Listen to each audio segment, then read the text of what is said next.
এঁচোড় চিংড়ি আর এঁচোড় কষা, এঁচোড়ের ঝোল খেয়ে খেয়ে কারা বোর হয়ে গেছেন বলুন? যারা বোর হয়ে গেছেন তারা এই ভিন্ন স্বাদের রেসিপিটি ট্রাই করুন, আশা করছি সবার খুব ভালো লাগবে।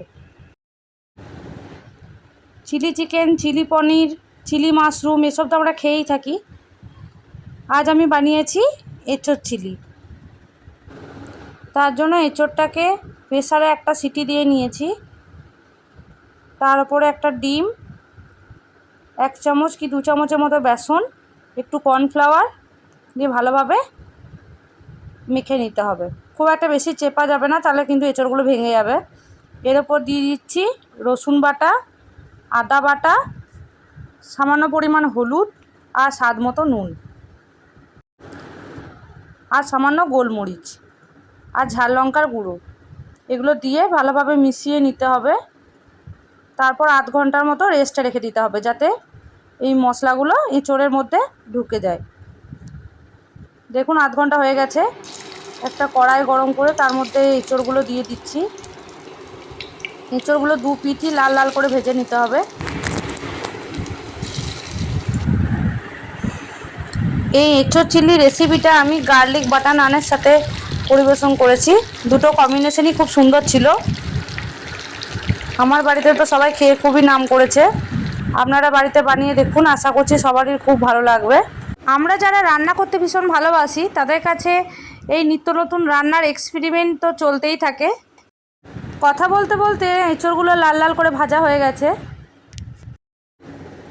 সব এঁচোড়ের পকোড়াগুলো ভাজা হয়ে গেলে একটা প্লেটের মধ্যে তুলে রাখবো।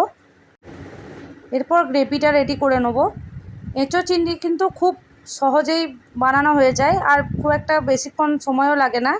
যাদের চটজলদি রান্না করার দরকার থাকে তারা এটা ট্রাই করুন, আশা করছি ভালো লাগবে। দেখুন পেঁয়াজ আর ক্যাপসিকামটা হালকা করে ভেজে নিয়েছি, খুব একটা বেশি ভাজার দরকার নেই। আর এর ওপর থেকে sauce, tomato sauce, soya sauce আর হালকা গোলমরিচের গুঁড়ো আর একটু কাঁচা লঙ্কা, ব্যাস দিয়ে ভালোভাবে নেড়ে একটু কষিয়ে নিয়ে জল দিয়ে পকোড়াগুলো দিয়ে দিলেই রেডি হয়ে যাবে আমাদের এঁচোড় চিলি। এঁচোড় আর কে কীভাবে রান্না করেন কমেন্ট করে বলুন।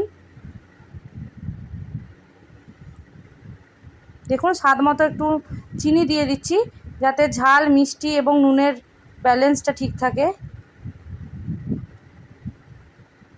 আমার ভিডিও আপনারা কে কোথা থেকে দেখছেন কমেন্ট করে বলুন। আমার ভিডিও যদি আপনাদের ভালো লাগে তাহলে চ্যানেলটি একটু সাবস্ক্রাইব করে দেবেন এবং একটু লাইক করে দেবেন। এঁচোড় চিলি আপনারা ফ্রাইড রাইস, পরোটা, নান, রুটি সব কিছুর সাথেই খেতে পারবেন। একটা ছোট বাটিতে 2 চামচের মতো কর্নফ্লাওয়ার নিয়ে সেটা ঠান্ডা জলে গুলে এই গ্রেভির মধ্যে দিয়ে দেবো। তাতে গ্রেভিটা খুব তাড়াতাড়ি গাঢ় হয়ে যাবে। মাখো মাখো হলে খেতেও ভালো লাগবে।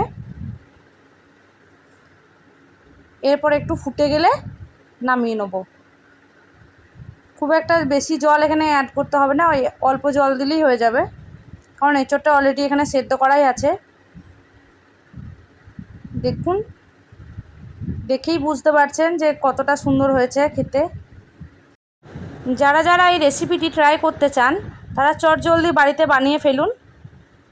দেখা হচ্ছে পরবর্তী ভিডিওতে। সবাইকে অসংখ্য ধন্যবাদ।